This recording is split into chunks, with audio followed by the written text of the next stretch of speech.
Ah, jovem, um bom salário, morando numa esquina do paraíso, com um futuro garantido. De repente, ele resolve jogar tudo isso para o alto para agir de acordo com as convicções dele e estar em paz com a consciência. Esse é o começo da história de Edward Snowden, o ex-funcionário da CIA que revelou o caso de espionagem do governo dos Estados Unidos na internet e nos serviços telefônicos. Bom, esse é o começo. O desfecho é fácil imaginar. É o mesmo que sempre aconteceu ao longo da história. Todas as vezes que uma pessoa resolveu tentar parar a engrenagem do sistema, acaba sendo esmagada. Essa edição do Matéria de Capa é sobre o escândalo da invasão de privacidade pelos serviços secretos norte-americanos e está começando. Fique com a gente. Estar em paz com a própria consciência e impedir que os Estados Unidos acabem com as liberdades básicas das pessoas ao redor do mundo. Essa foi a justificativa apresentada pelo ex-assistente técnico da CIA, Edward Snowden, que assumiu a autoria dos vazamentos sobre a ampla rede de espionagem digital criada pelo governo dos Estados Unidos. Um ato de extrema coragem. É o mínimo que se pode dizer sobre esse rapaz de 29 anos, Edward Snowden, que agora terá todo o resto de sua vida marcada por esta decisão. Depois de passar 3 semanas escondido num hotel de Hong Kong, ele resolveu aparecer e explicar por que decidiu contar tudo. Simplesmente porque acredita num mundo melhor. Estou disposto a me sacrificar porque não posso ficar com a consciência limpa, permitindo que o governo americano destrua a privacidade, a liberdade na internet e as liberdades básicas das pessoas em todo o mundo, com uma máquina enorme de vigilância que estão construindo secretamente, disse Snowden em entrevista ao jornal britânico Guardian, que revelou toda a história em primeira mão. O jornal descreve Snowden como um jovem que tinha uma vida confortável, um salário de cerca de $200 mil por ano e uma namorada com quem dividia uma casa confortável no Havaí. De repente, ele resolveu jogar tudo isso para o alto para seguir o que ditava a sua consciência, segundo o diário. Snowden deixou a CIA, onde trabalhava como assistente técnico, em 2009. Em seguida, prestou serviços para a NSA como terceirizado, contratado pela consultoria internacional Booz Allen. Entre outras revelações, ele contou que a NSA montou uma infraestrutura que lhe permite interceptar e-mails, ligações telefônicas e conteúdos de redes sociais em qualquer parte do mundo. Com um simples endereço de e-mail, é possível invadir até os dados do presidente Barack Obama. Vamos ver os detalhes da entrevista concedida por Edward Snowden, que mesmo sabendo que será perseguido pelos serviços secretos norte-americanos, resolveu contar tudo o que sabe sobre a espionagem na rede. I think that the public is owed an explanation of the motivations behind the people who make these disclosures that are outside of the democratic model. When you are subverting the power of government, that's a fundamentally dangerous thing to democracy. It becomes a thing of these people are against the country, they're against the government, but I'm not. I'm no different from anybody else. I don't have special skills. I'm just another guy who sits there day to day in the office, watches what's happening, and goes, this is something that's not our place to decide. The public needs to decide whether these programs and policies are right or wrong. Yeah, I could be, rendered by the CIA. I could have people come after me, or any of their third-party partners. They work closely with a number of other nations. Or they could pay off the triads, or any of their agents or assets. We've got a CIA station just up the road in the consulate here in Hong Kong, and I'm sure they're going to be very busy for the next week. And that's a fear I'll live under for the rest of my life, however long that happens to be. You can't come forward against the world's most powerful intelligence agencies and be completely free from risk, because they're such powerful adversaries that no one can meaningfully oppose them. If they want to get you, they'll get you in time. But at the same time, you have to make a determination about what it is that's important to you. And if living unfreely but comfortably is something you're willing to accept, and I think many of us are, it's the human nature. You can get up every day, you can go to work, you can collect your large paycheck for relatively little work, against the public interest and go to sleep at night after watching your shows. But if you realize that that's the world that you helped create, and it's going to get worse with the next generation and the next generation who extend the capabilities of this sort of architecture of oppression, you realize that you might be willing to accept any risk. And it doesn't matter what the outcome is, so long as the public gets to make their own decisions about how that's applied. If I had just wanted to harm the U.S., you know, that you could shut down the surveillance system in an afternoon. But that's not my intention. And I think for anyone making that argument, they need to think, if they were in my position, and you know, you live a privileged life, you're living in Hawaii, in paradise, and making a ton of money, what would it take to make you leave everything behind? O programa de espionagem na internet e nos telefones vinha sendo desenvolvido há 6 anos e recolhia 10 diferentes tipos de dados, como e-mails, vídeos, fotos, bate-papos na rede, transferências de arquivo e até perfis nas redes sociais. 9 empresas entregaram material, incluindo a Microsoft, Yahoo, Google, Facebook, que negam o envolvimento voluntário. A Microsoft foi a primeira a participar, como mostra esse vídeo da revista Time. O Twitter não entrou e as solicitações aumentaram em 2012, principalmente para o Google e o Facebook. O serviço de espionagem custa $20 milhões por ano. A sigla PRISM parece não querer dizer nada de importante em português. Significa Métodos Sustentáveis de Integração de Projetos. Só que por trás dessas letras esconde-se o mais ambicioso programa de vigilância de pessoas já lançado pelos Estados Unidos. Só não é maior que o da China, que censura todos os espaços da internet e ouve todas as conversas que interessarem as forças de segurança internas. Apesar da amplitude do programa, 56% dos norte-americanos ouvidos em pesquisa do Pew se manifestaram favoráveis à sua manutenção, tendo em vista a segurança do país. E no Congresso, o presidente Barack Obama obteve apoio total, inclusive dos republicanos. Obama defendeu o programa de vigilância, afirmando que uma modesta redução na privacidade é necessária em benefício da defesa do país. Garantiu que o governo busca um equilíbrio entre o Big Brother e as necessidades de segurança nacional, acrescentando que não dá para ter 100% de segurança e 100% de privacidade. No Congresso, o general Keith Alexander, chefe da Agência de Segurança Nacional, a NSA, declarou que o PRISM ajudou a evitar dezenas de prováveis ataques terroristas.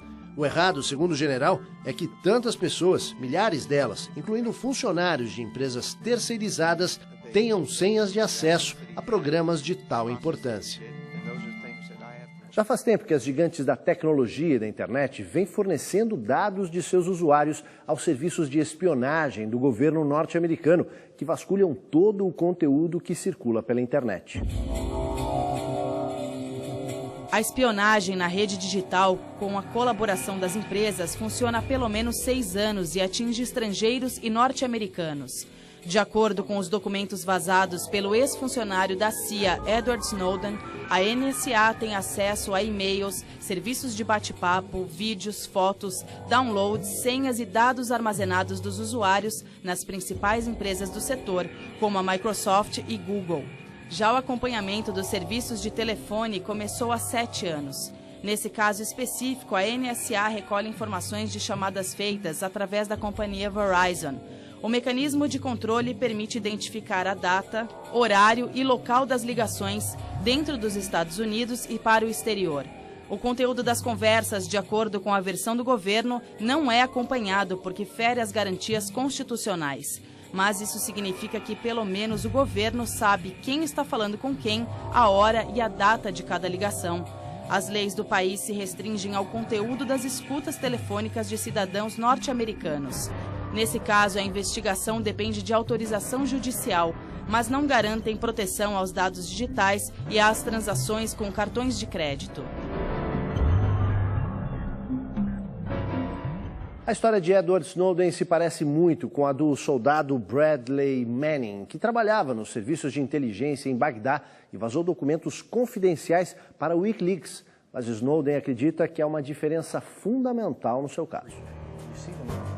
Edward Snowden afirma ter avaliado todos os documentos para garantir que são de interesse público e que seu objetivo é a transparência.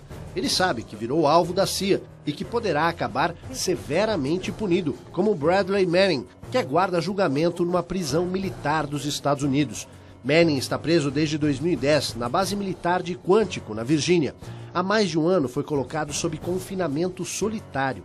Seus advogados descrevem as condições da prisão como cruéis e desumanas. No início de 2010, Manning repassou ao Wikileaks o vídeo de um ataque aéreo norte-americano em Bagdá, onde morreram civis desarmados, não combatentes, as chamadas vítimas colaterais. Ele também foi acusado de transferir para o site, que era comandado por Julian Assange, 150 mil documentos das forças americanas no Iraque. Se for considerado culpado, Manning pode pegar prisão perpétua.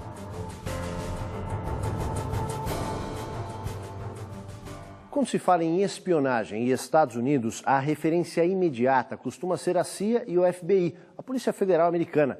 Mas a maior delas é a NSA, sigla em inglês para a Agência Nacional de Segurança. Com uma gigantesca estrutura para captar e armazenar dados digitais, a NSA pode espionar as atividades e movimentos de qualquer pessoa em qualquer lugar do mundo. Só no mês de março desse ano, a agência recolheu 97 bilhões de dados, a maior parte relacionada com países como Paquistão, Irã e Afeganistão. Uma parcela significativa dessas informações também é recolhida nos Estados Unidos. Uma questão levantada por especialistas em segurança é se a agência, embora bastante equipada, tem condições de filtrar e analisar todo esse material. Nos últimos anos, o governo norte-americano investiu bilhões de dólares na NSA, incluindo a construção de uma fortaleza de 1 milhão de metros quadrados nas montanhas de Utah, onde são armazenados grandes volumes de informações. Ex-funcionários dos serviços de inteligência revelaram que foram criadas estações de interceptação em todo o país. E mais, a agência montou um dos computadores mais rápidos do mundo para quebrar os códigos que protegem as redes de dados. Você tem mais processamento e mais armazenamento, você consegue correlacionar mais as informações e cada vez mais você vai conseguir tratar perfis mais fidedignos. Então você vai conseguir achar cada vez mais pessoas dentro do palheiro. A divulgação desse escândalo de espionagem pelos jornais Guardian e Washington Post seguiu um ritual que lembra as histórias de agentes secretos, incluindo até senhas e codinomes. O começo da história passou pelo Rio de Janeiro. Quando decidiu revelar tudo o que sabia sobre a invasão da privacidade dos internautas pelo governo norte-americano, Edward Snowden procurou inicialmente o jornal Washington Post. Nos contatos que fazia com um repórter do jornal, Snowden se apresentava como Verax, em latim, o contador de verdades, e chamava o repórter de Brass Banner. Mas como o jornal demorou para publicar o material e ainda consultou fontes do governo sobre o conteúdo, Snowden procurou o Guardian, mais exatamente o correspondente do Diário Britânico no Rio de Janeiro, Glenn Greenwald, que acabou dando um furo de reportagem, saindo à frente do Post. Daí o fato de que a única imagem de Snowden é deste depoimento que ele gravou para o Guardian. Embora tenham disputado a primazia pela divulgação do material, os dois jornais admitem que só revelaram uma parte e ainda há muita coisa para ser publicada. Fica provado que a suspeita que tínhamos que existia essa vigilância de fato lá corre, até porque, tecnicamente, os protocolos que compõem a internet eles já são feitos de forma a ser gerenciados. Então, tecnicamente, era uma coisa viável, por isso que todos acreditavam que acontecia. Só precisava precisava somente de uma motivação política. O escândalo de espionagem revelado por Edward Snowden expõe uma face obscura do governo norte-americano, que é o relacionamento com empresas prestadoras de serviços. A Booz Allen, onde trabalhava Snowden, se transformou numa das corporações mais lucrativas dos Estados Unidos, atendendo a um único cliente, o governo. Com um faturamento de 1 bilhão e 300 milhões de dólares no último ano fiscal, a Booz Allen registrou um crescimento vertiginoso com a venda de tecnologia e serviços para a NSA e outras agências de inteligência dos Estados Unidos. Empresas como a Booz Allen, Lockheed Martin e Computer Science Corporation têm contratos bilionários com o governo e acabam assumindo o controle de serviços que lidam diretamente com a apuração, análise e o armazenamento de dados ultra-secretos. Funcionários destas companhias chegam a trabalhar dentro das instalações da NSA e têm acesso direto a informações relacionadas com o setor de segurança. Esta não foi a primeira vez que a companhia aparece na imprensa por conta da divulgação de dados secretos. Em 2011, o grupo ativista Anonymous teve acesso a material armazenado pela Booz Allen e divulgou milhares de páginas com segredos militares, incluindo senhas de acesso aos arquivos. Recentemente, a Booz Allen anunciou a assinatura de um novo contrato com o governo, no valor de 5 bilhões e 600 milhões de dólares para os próximos 5 anos. Com 25 mil funcionários, a empresa figura entre as 500 maiores da revista Fortune e tem 98% de seu faturamento procedente dos cofres do Tesouro americano. Desde a explosão do escândalo de espionagem na internet e nas redes de telefonia, as vendas de um livro escrito há mais de meio século dispararam. Trata-se de 1984, a obra de George Orwell, que acertou em todas as suas previsões, principalmente a de que o totalitarismo, se não for combatido, pode triunfar em qualquer país. Lançado em 1949, o livro de George Orwell, pseudônimo escolhido pelo inglês Eric Arthur Blair, é um dos livros mais traduzidos em todo o mundo. Foi ali que apareceu, pela primeira vez, a expressão Big Brother, o grande irmão, personagem autocrata que dirige um país chamado Oceânia e simboliza o totalitarismo. Tudo nesse país gira em torno do partido, um grupo que se mantém no poder utilizando métodos semelhantes aos do nazismo, do comunismo e do fascismo, como mostra esse filme com os atores John Hurt e Richard Burton. O objetivo do regime é apenas um: manter o poder e garantir a onipresença do grande irmão, que governa o país e a todos vigia. Toda a obra é repleta de ironias. Por exemplo, o Ministério da Verdade garante que sejam divulgadas apenas as informações que interessam ao governo, mesmo que não sejam verdadeiras. Qualquer outra versão é banida pela censura. O Ministério da Fartura divulga boletins de produção exagerados, fazendo toda a população achar que o país vai muito bem, mesmo que alguns estejam passando fome. O Ministério do Amor é responsável pela espionagem e o controle da população. Quem se colocar contra o partido sofre torturas e lavagens cerebrais. Na Oceânia de Orwell só pode existir uma verdade: a do partido.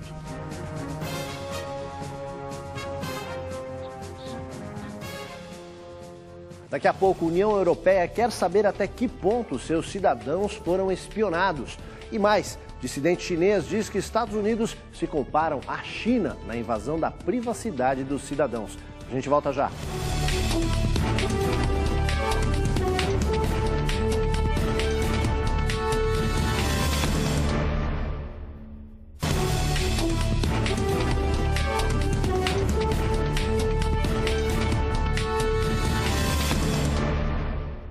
A União Europeia enviou queixa oficial ao governo dos Estados Unidos exigindo informações sobre o alcance da espionagem de dados de cidadãos europeus na internet e nos serviços de telefonia. Na reclamação encaminhada ao Procurador-Geral dos Estados Unidos, Eric Holder, representantes da União Europeia pedem informações sobre os seguintes pontos: a violação de privacidade de cidadãos europeus se limita a casos específicos? Quais foram os critérios utilizados?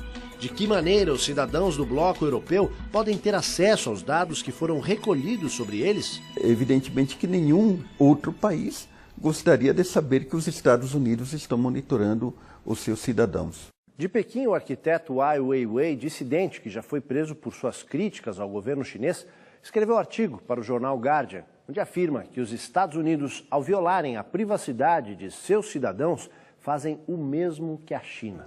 Weiwei, um dos responsáveis pelo projeto do Estádio Olímpico de Pequim, disse ter ficado surpreso com as revelações feitas pelos jornais Washington Post e Guardian.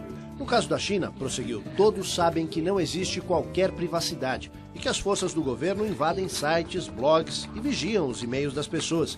Mas os Estados Unidos, acrescentou, têm uma tradição de liberdade e de respeito à privacidade das pessoas. Ao fazerem isso, advertiu, acabam dando um mau exemplo a outros países. Weiwei já esteve preso em diversas ocasiões por conta de sua defesa dos direitos humanos na China e por denunciar a situação de dissidentes alvos de perseguições. Daniel Ellsberg, o homem que estava por trás da divulgação de segredos sobre a guerra do Vietnã, compara os serviços de inteligência dos Estados Unidos à Stasi, a polícia secreta da antiga Alemanha Oriental. Em artigo publicado no Guardian, Daniel Ellsberg defende Edward Snowden e diz que não existiu na história dos Estados Unidos um vazamento de informações mais importante do que esse, sobre o monitoramento de informações particulares de pessoas comuns por agências de inteligência norte-americanas. Para Ellsberg, a denúncia de Snowden pode ser vista como um golpe do próprio governo contra a Constituição dos Estados Unidos. Ao mesmo tempo, ele acredita que os Estados Unidos não fazem uso de um poder totalitário sobre as pessoas. Mas com esse nível de invasão de privacidade, o país mostrou que está preparado para isso. Daniel Ellsberg foi responsável pelo vazamento dos papéis do Pentágono, documentos secretos que contavam a verdadeira história do envolvimento dos Estados Unidos na Guerra do Vietnã, revelando várias mentiras sustentadas pelo Departamento de Defesa. O escândalo que aconteceu no início da década de 70 colocou em xeque a liberdade de expressão nos Estados Unidos. O governo tentou impedir o New York Times de publicar as reportagens, mas a Corte Suprema garantiu a publicação, com base na primeira emenda da Constituição americana, que garante a imprensa livre. Historicamente, ao longo dos últimos, desde que o Estado moderno foi criado, não existe uma época, na minha visão, na minha opinião, onde o governo abriu mão de mais controle. Ao contrário, o controle sempre aumentou. Em instantes, Barack Obama e o dilema entre as promessas de campanha e a dura realidade do governo. E mais, a verdade é que muita gente ainda reluta em aceitar. Se está na rede, não há privacidade. A gente volta já.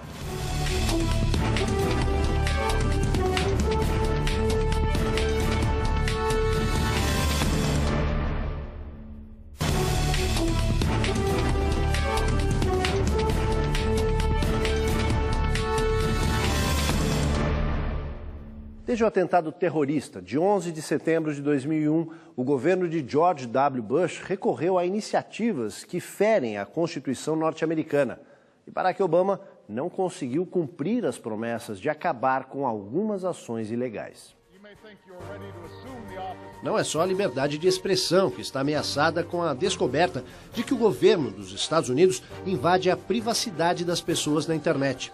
Isso afeta também outras garantias previstas na Constituição americana, como o direito de permanecer calado, a proteção em casos de abuso de poder, além da exigência de mandados de prisão em casos de busca e apreensão. Muitos desses direitos são deixados de lado também em Guantánamo, a prisão mantida pelos Estados Unidos no enclave territorial em Cuba, onde estão presos sem acusação formal. Guantánamo é mais uma herança deixada para Obama pelo governo de George W. Bush. Desde a primeira campanha eleitoral, Obama prometeu fechar o presídio. Mas caso tente realmente fazer isso, correria o risco até de um impeachment por parte da oposição republicana. O presidente Bush mandou para o Congresso um conjunto de leis que foram conhecidas como leis patrióticas ou a lei patriótica, e essa lei ela autoriza espionagem em larga escala, autoriza inclusive a prática da tortura, tendo em vista a obtenção de informações se houver suspeita de terrorismo. Então, a partir daquele momento, começou nos Estados Unidos um uso sistemático do monitoramento de dados, principalmente dados de telefone, dados eletrônicos, dados de telefonia móvel. A verdade incômoda que muita gente ainda reluta em aceitar é a seguinte: tanto o Google como os demais provedores de serviços sabem de tudo que se passa na rede. E se eles passam para o fabricante de grelhas, que você andou pesquisando preços, por que não passariam para o governo os demais conteúdos? E-mails, bate-papo, pesquisas e a navegação pelas redes de relacionamento pessoal. Se está na rede, acabou a privacidade. Quantas vezes você já deve ter visto um anúncio de filmes em DVD, livros ou música relacionados a temas que você esteve procurando na internet? Experimente então fazer uma pesquisa sobre cursos no exterior, viagens ou remédios para emagrecer. Logo, você será bombardeado com uma infinidade de anúncios que vão atrapalhar a sua navegação. Agora, imaginem que, ao invés de procurar uma grelha para fazer um churrasco com os amigos, você tenha visitado sites que defendem ideias radicais ou que ensinam a montar explosivos. Aí vem a pergunta inconveniente, porém necessária. Se essas empresas fazem uso comercial de dados sobre consumo, por que deixariam de entregar informações sobre pessoas ou grupos que, segundo o governo, podem estar envolvidos em atividades extremistas? O fato é que houve um momento, bem lá no começo da rede, em que teria sido possível impor restrições ao uso de dados pessoais pelas empresas. Mas o difícil é fazer isso agora, que tudo isso se banalizou. Uma outra questão é se os governos podem ter acesso a esse conteúdo sob a alegação de que atende à segurança nacional. O argumento usado no momento é que nós temos que sacrificar algumas das liberdades individuais para garantir segurança é o argumento que muitas ditaduras usam, só de uma forma mais extrema. Que nós temos ameaças por toda parte e aí nós temos que entregar algumas das nossas liberdades para ficarmos seguros. A lógica é a mesma. O correspondente do Guardian no Rio de Janeiro, Glenn Greenwald, responsável pelo furo de reportagem sobre esse episódio, prometeu novas e grandes revelações que devem comprometer ainda mais o governo norte-americano. Uma delas está relacionada com a guerra cibernética, ou seja, os ataques lançados a partir de computadores contra pontos sensíveis da rede, seja de países ou de empresas. Segundo Greenwald, os serviços secretos norte-americanos têm uma lista de possíveis alvos que podem ser atacados a qualquer momento, mas não revelou onde. Os Estados Unidos e Israel já foram acusados de bombardear com vírus as redes que controlam as usinas nucleares do Irã. A Rússia e China também já recorreram a esse tipo de ataque. Em meio a todo esse debate, duas frases chamam a atenção. A primeira é de Edward Snowden, o ex-funcionário da CIA que denunciou tudo isso. Ele disse que não se acha nem traidor nem herói, apenas um cidadão americano que espera ver o governo agindo de forma correta. A segunda é do artista plástico e arquiteto chinês Ai Weiwei. Referindo-se ao episódio da NSA, ele defendeu a necessidade de limitar o poder do Estado e que isso significa proteger a sociedade. O povo não deve transferir seus poderes para o Estado, nem na China, nem nos Estados Unidos. Matéria de capa fica por